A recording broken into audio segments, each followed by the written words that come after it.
Right, how much and how long to become financially independent and retire early? Hello guys and welcome to another video. My name's Mark, I'm an entrepreneur and property investor. And in today's video we're talking about how much money you need, how long it's going to take you in order to become financially free, or as the FIRE community say, financial independence, retire early.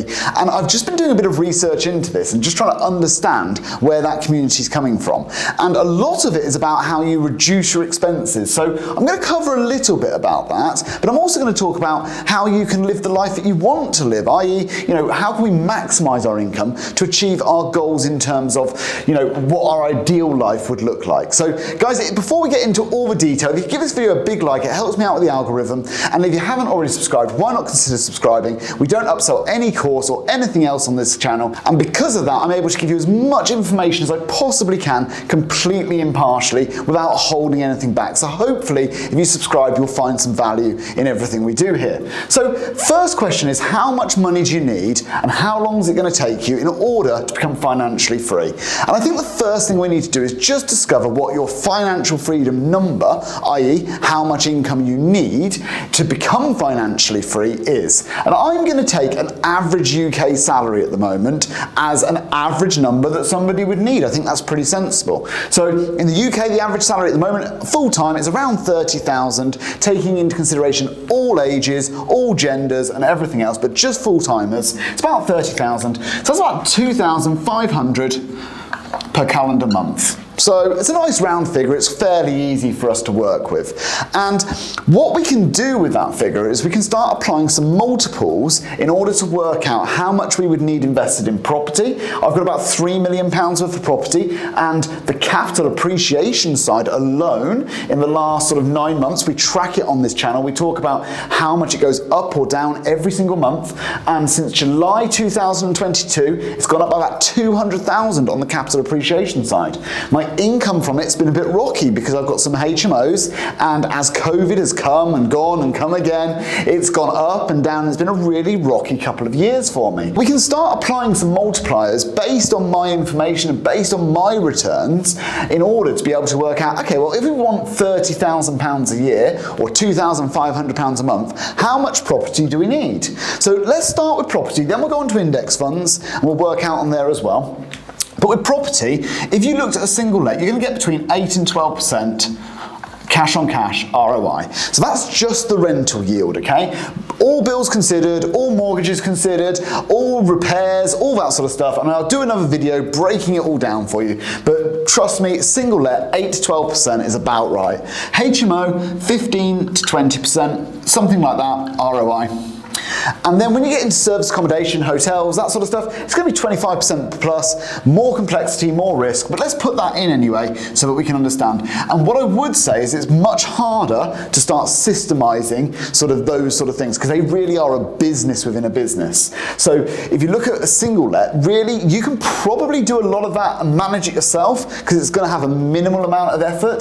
HMOs, far more management. Once you start getting towards these sort of service accommodations where you've got guests coming every week, really either you've got a management company which is really reducing the return on investment, or it's a full-time job, which isn't really the sort of aim of the financial independence, retire early kind of community. They want to make sure that they've got passive income that's going to equal the lifestyle they want. So I really think this is probably not going to be something that you can do and even systemize in a way, in my experience, so that you can just have it running and not have to worry about it. I think HMOs are about as complex as it can get and still achieve a good return on investment. So let's work out, you want £30,000 a year. Well, the average here would be 10%, so that's really easy for us to work out. A 10% return, you need 300,000, wouldn't you? And 10% of 300,000 is 30,000. Now that's not a property that's valued at 300,000. That wouldn't give you that return. If you look on Rightmove and you found a property worth 300,000, the rent on it's probably going to be about 1,200 to 1,300. Nowhere near there's 2,500. The 300k we're talking about is your equity, and it's likely that that would be £1.2 million worth of property.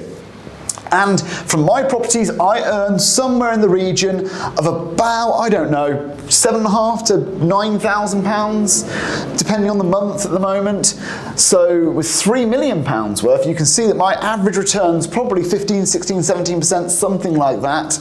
And that would ring true, right? I've got £3.2 million worth of property. I've got about £1 million and a bit pounds worth of equity, and I'm generating about 3 times this figure. So it kind of rings true. If you look at this sort of figure, the 15 to 20%, the HMO route, you're looking at less. So like you can half it with 20%, so that's 150,000, and that would be 450k of property, wouldn't it? No, it wouldn't. It'd be 600,000. Where did I get that from? 600k of property. So achieving more with less is what we're aiming to do in this instance at 20%, 15% somewhere in between. But look, ultimately, you're going to have a sizable chunk of money invested. And the first thing that I want to get out of the way in this video when we start looking at this stuff is to disperse the myth that you're going to be able to become incredibly wealthy overnight. Now, for some people who maybe have some equity, some savings, maybe they can become financially independent immediately. For the majority of us, we have to set a sail, we have to create a plan, and we have to do it over time. So for me to get to here, to £3 million worth, has taken me over 10 years. And property 1 was in year 1, and property 2 wasn't until year 4, or 5, no, it was 5. 5 years after I bought my first one, I bought my second one.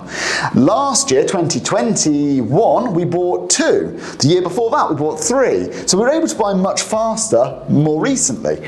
But that's because the equity's increased, the snowball started, our disposable income has increased. So we're able to invest more. But for the majority of people, it's going to take a bit of time.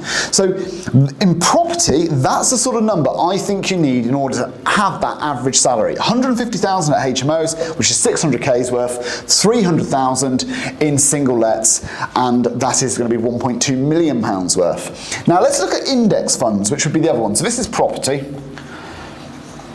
and the other one would be index funds. And the thing about the index funds is I'm going to be able to tell you how long it's going to take you, depending on how much you invest as well, because it's got you can do a nice compound interest calculator on that. And index funds, I mean, people are going to argue that it's 10%, 11%, 9%, 8%, 7%, anywhere in that sort of number. And when you take an average of all of them, and when you look at dividends reinvested, everything coming out in the wash, and take quite a global view on it, the average return is about 9%. Give or take. I think I worked it out to be about 8.9, but 9% is a good number, I think, for somebody to look at and go, okay, well, that's what the average return is. So let's have a look at if you were investing, I don't know. In the UK, we have an ISA allowance, which is 20,000 a year. So let's invest 20,000 a year and take a photo of this. And for you to get to a number where your interest is going to be 30,000, is going to take between, and I'll put an image up there, it's going to take between 10 and 11 years investing 20,000 a year. And if you're only earning 30,000, that's an incredibly big ask. I mean, maybe you need to take a second job. A lot of people in the fire community, they do this, right? They take a second job. They work extra in order to be able to retire early. And I run a taxi business, and I know, for example, if you came and did taxi driving, for example, Friday and Saturday night, I know this isn't everybody's cup of tea, but I just want to give a tangible example that pretty much anybody could do. If you did Friday and Saturday night, you'd earn £300 a week, give or take. And you did that 52 weeks a year. Let's have a look and see how much that would earn you. It would earn you, okay, so by just giving your Friday and Saturday nights up, you're going to be able to get very close to investing £20,000 a year, but it's a big ask, right? You've got to give up that extra thing. And I think all the thing about building wealth is always prices and promises. Are you willing to pay the price in order to have the promise? And the promise is the delayed gratification. It's the bit that comes afterwards. So let's have a think about if we wanted to have £1 million. Let's say, for example, we wanted to have an amazing retirement, right? £1 million in index funds, 9% in your ISA, that's going to be tax-free. I mean, what's that income going to be? Somewhere in the region of £90,000 a year tax-free. That's $8 grand or so a month. That's a huge amount tax-free every month. Let's have a look and see what that would how long that would take. Okay, 19 years. 19 years. That's not that long, to be fair. If you started at 20, by the time you're 39, that's not too bad. If you're starting later, like myself, for example, I'm now currently, 38? So I'd be mid-50s. I mean, that's also not a terrible plan, to be honest. So I think there's lots and lots of ways of doing this. I think it's really, really important that you find a way that works for you. I've got property, I've got index funds. I can tell you categorically it's more complex up here. The returns are potentially better and have certainly been better for me, but they carry more risk, and when you get big repairs, there can be some big bills. There can always be challenging years. COVID taught me that. It can be a really challenging year, especially for HMOs for me in my areas. Index funds, far more stable in terms of income. However, again, there can be challenging years. COVID, they went down by about 50% in the course of 1 month. So you've got to be able to stay the course and make sure that you get through it. But I think the first thing to do for anybody is work out what your number is. Then work out which route you're going to take, or whether it's going to be a mixture of both, and then work out how you're going to do it. Because once you've got the destination and you know the sort of way that you're going to get there, then you can do the how am I going to get there? How am I going to free up enough income, free up enough capital to be able to make these investments? And then from that, you guys should be able to become financially independent in a timescale that's suitable for your situation, your level of effort, your level of risk. So guys, I hope you've enjoyed this video. I've massively liked putting it together for you. Give it a big like and a subscribe, and I will see you on the next one on Saturday. Cheers, guys. Good one.